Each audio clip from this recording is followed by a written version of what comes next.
తాకట్టులో ఉన్న బంగారం అమ్మాలనుకునే వారి ఇన్ఫర్మేషన్ ఇస్తే దాని వాల్యుయేషన్ బట్టి మీకు కమిషన్ కూడా ఇస్తుంది గోల్డ్ హబ్. రోజు టీడీపీ జనసేన ఉమ్మడి జాబితా రిలీజ్ అయిన తర్వాత జగన్మోహన్ రెడ్డి గారు చెప్పే వై నాట్ 175 ఎందుకు రీచ్ కాలేము అనేది ఎవరికి కూడా డౌట్ లేదు. ఖచ్చితంగా రీచ్ అవుతాం 175కి 175 అని ఈరోజు వైఎస్ఆర్సీపీ శ్రేణులంతా చాలా చాలా హ్యాపీగా ఉన్నారు.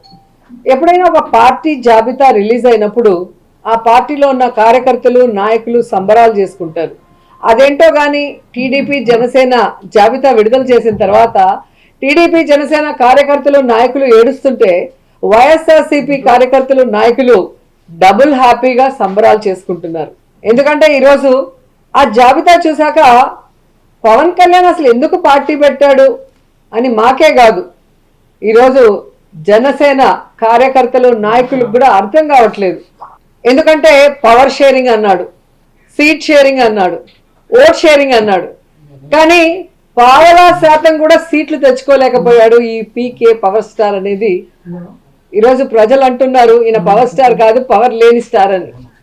ఎందుకంటే ఈ మధ్యలోనే 2019లో అనుకుంటా ఒక మీటింగ్ లో, పబ్లిక్ మీటింగ్ లో అంటూ ఉండేవాడు పవన్ కళ్యాణ్, జనసేన అంటే కుక్క బిస్కెట్లు వేస్తే తోకూపుకుంటూ మన వెనక తిరుగుతారు, వీళ్ళకి 10-15 సీట్లు ఎక్కువ అని తెలుగుదేశం వాళ్ళు మన అవమానిస్తున్నారు, మన పార్టీ ప్రజల కోసం పుట్టిన పార్టీ, మనం ఎవరి బిస్కెట్లకి తల వంచం, మనమే వాళ్ళకి ఎన్ని కావాలో అన్ని ఇస్తామని చాలా పెద్ద పెద్ద మాటలు మాట్లాడారు. మరి ఈరోజు 24 సీట్లకి కుక్క బిస్కెట్లు వేస్తే తోకూపినట్టు ఎందుకు తోకూపుకుంటూ చంద్రబాబు నాయుడుతో ప్రెస్ మీట్ పెట్టారో పవన్ కళ్యాణ్ చెప్పాల్సిన అవసరం ఉంది. చాలా పెద్ద పెద్ద డైలాగులు కూడా చెప్పాడు. సముద్రం ఎవరి కాళ్ళు పట్టుకోదు, పర్వతం తల వంచదు అని. మరి ఏ ప్యాకేజీ కోసం 24 సీట్లకే చంద్రబాబు నాయుడు కాళ్ళు పట్టుకున్నాం, ఈరోజు చంద్రబాబు నాయుడు ఇచ్చిన ముష్టి 24 సీట్లకే ఎందుకు తల వంచావు పవన్ కళ్యాణ్ అని జనసేన కార్యకర్తలు నాయకులకి సమాధానం చెప్పాలి. నిజంగా ఎంత బాధాకరం అంటే, చెప్పుకోవడానికేమో గొప్పగా 40 years ఇండస్ట్రీ, నాకు విజన్ ఉంది, విస్తరాకుల కట్టుంది, నేను కేంద్రంలో చక్రం తిప్పానని చెప్పుకునే చంద్రబాబు నాయుడు ఒక సైడు, సినిమాల్లో పవర్ స్టార్ అని చెప్పుకుంటూ బయట పవర్ లేని స్టార్గా తిరుగుతూ మళ్ళీ బింకాలు పలికే పవన్ కళ్యాణ్ ఒకవైపు. వీళ్ళిద్దరికీ బాగా అర్థమైపోయింది, మనకి బలం లేదు, జగన్మోహన్ రెడ్డి గారిని మనం ఓడించే పరిస్థితి లేదు, కాబట్టి మనం ఎలాగైనా పొత్తు పెట్టుకొని జగనన్నని దించాలి అన్న ఆలోచనతోనే ఈ పొత్తుల కార్యక్రమానికి స్టార్ట్ చేశారు. కొద్దిసేపు బీజేపీ సంకనెక్కాలని చూస్తారు, బీజేపీ సంఖ ఎత్తించుకోకపోతే కాంగ్రెస్ సంకనెక్కాలని చూస్తారు, ఆ కాంగ్రెస్ ఎక్కించుకోకపోతే పిల్ల పార్టీలతో పోవాలని చూస్తారు. అంటే వాళ్ళల్లో వాళ్ళకి ఒక గందరగోళం, ఎవరితో పొత్తు పెట్టుకోవాలి, ఎలా వెళ్ళాలి, ఎవరు మనని పొత్తు పెట్టుకోవడానికి అవకాశం ఇస్తారో అర్థం కాకుండా గందరగోళం పరిస్థితిలో ఈరోజు 118 స్థానాలు అనౌన్స్ చేశారనేది మనం అర్థం చేసుకోవాలి. కానీ ఆ 118 స్థానాల్లో 24 స్థానాలు జనసేనకి ఇచ్చారు, మిగతా స్థానాలు తెలుగుదేశం పార్టీకి ఇస్తే అందులో చంద్రబాబు నాయుడు స్థానం కుప్పం అని ఆయన అనౌన్స్ చేసుకున్నాడు, బాలకృష్ణ స్థానం హిందూపురం అని అనౌన్స్ చేశారు, అలాగే లోకేష్ మంగళగిరి స్థానం అని అనౌన్స్ చేసుకున్నారు.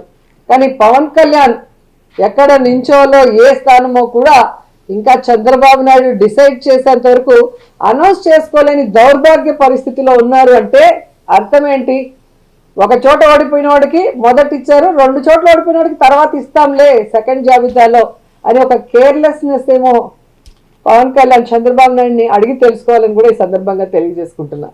అండ్ ఈరోజు మీరు చూస్తే వీళ్ళిద్దరికీ చెప్పుకోవడానికి ప్రజలకు చేసింది ఏమీ లేదు.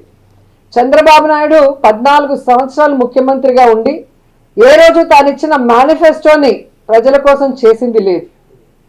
అలాగే పవన్ కళ్యాణ్ ఎందుకు పార్టీ పెట్టాడో తెలీదు, తాను అధికారంలోకి వస్తే ఏం చేస్తానో ఇంతవరకు చెప్పింది లేదు.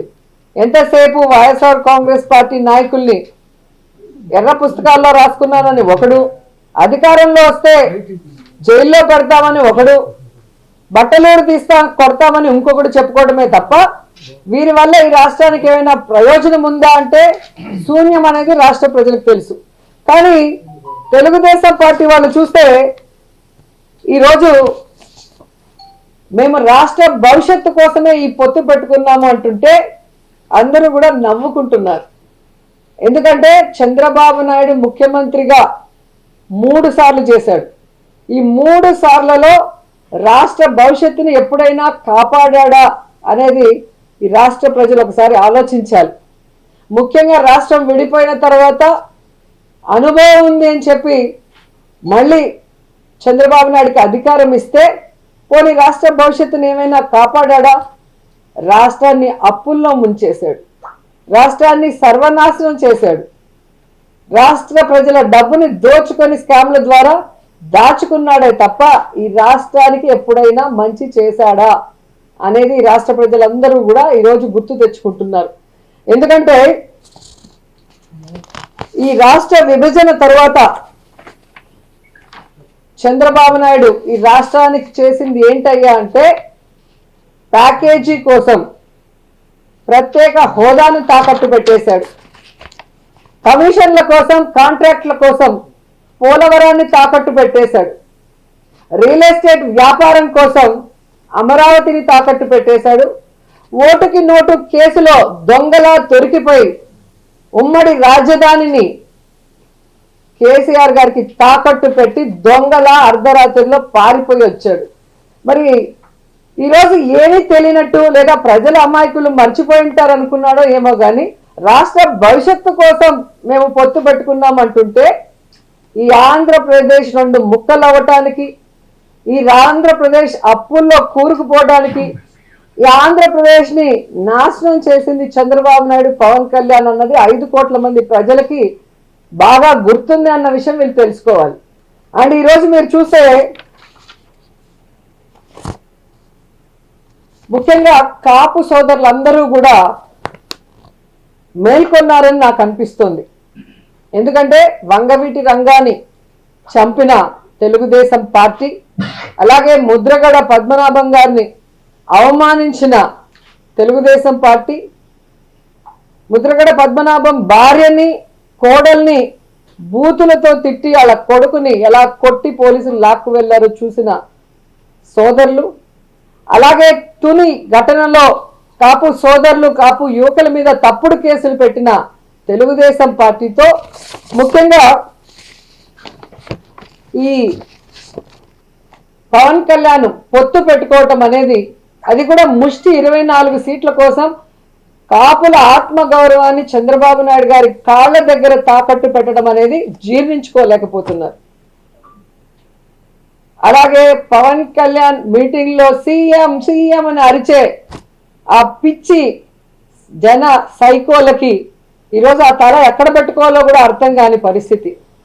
ఎందుకంటే పవన్ కళ్యాణ్ అనేవాడు ఎప్పుడూ కూడా పొలిటికల్ లీడర్గా పనికిరాడు, అతనికి రాష్ట్రం మీద అవగాహన లేదు, ప్రజల మీద ప్రేమ లేదు, పార్టీ కార్యకర్తలు నాయకుల మీద గౌరవం లేదు అన్న విషయం నేను అనేక సందర్భాల్లో చెప్పాను.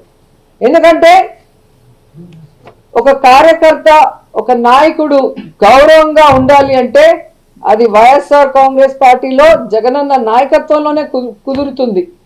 సొంత జెండా సొంత అజెండాతో ప్రజలకి మంచి చేస్తూ నేను వైఎస్ఆర్ కాంగ్రెస్ పార్టీ నాయకుడిని, నేను వైఎస్ఆర్ కాంగ్రెస్ పార్టీ కార్యకర్తని అని గర్వంగా చెప్పుకునే విధంగా కాలర్ ఎగరేసి గ్రామాల్లో వార్డులో తిరిగే విధంగా ఈరోజు జగన్మోహన్ రెడ్డి గారు ఇచ్చిన మాటకి కట్టుబడి పరిపాలిస్తుంటే తెలుగుదేశం వాళ్ళు జనసేన వాళ్ళు గ్రామాల్లో వార్డుల్లోకి వెళ్ళటానికి కూడా భయపడే పరిస్థితి. ఎందుకంటే చంద్రబాబు నాయుడుకి ఏ రోజు కూడా చెప్పిన మాట మీద నిలబడలేదు, ఇచ్చిన మేనిఫెస్టోకి కట్టుబడి ప్రజలకి చేయలేదు. అలాగే పవన్ కళ్యాణ్ ఎప్పుడు ఏం మాట్లాడతాడో ఆయన పార్టీ పెట్టిన రోజు నుంచే మీరు చూస్తే అర్థమవుతుంది. పార్టీ పెడతాడు కానీ కంటెస్ట్ చేయడు, సింగిల్గా కంటెస్ట్ చేస్తే తాను కంటెస్ట్ చేసిన 2 చోట్ల ఓడిపోతాడు. ఇప్పుడు బీజేపీతో పొత్తులో ఉన్నాను ఎన్డీఏలో అంటాడు, ఇక్కడేమో బీజేపీతో సంబంధం లేకుండా తెలుగుదేశం పార్టీతో పొత్తు పెట్టుకోవడం చూస్తుంటే ఇతనికి ఏమైనా విలువలు ఉన్నాయా అని అర్థం చేసుకోవాలి రాష్ట్ర ప్రజలను కూడా ఈ సందర్భంగా తెలియజేసుకుంటున్నా. ఈ మధ్యకాలంలో చంద్రబాబు నాయుడు గారు కోర్టులో అన్నాడు, నాకు హెల్త్ బాగాలేదు, నాకు రెస్ట్ కావాలి అని. నిన్న కుప్పంలో భువనేశ్వరి అమ్మ చెప్పింది, మా ఆయనకి రెస్ట్ కావాలండి, ఆయన పని అయిపోయింది అని. సో 2024 ఎన్నికల తర్వాత చంద్రబాబు నాయుడుకి పవన్ కళ్యాణ్కి పాలిటిక్స్ నుంచి శాశ్వతంగా రెస్ట్ ఇవ్వడానికి ఆంధ్రప్రదేశ్ ప్రజలు సిద్ధంగా ఉన్నారు అన్న సంగతి తెలియజేసుకుంటున్నా.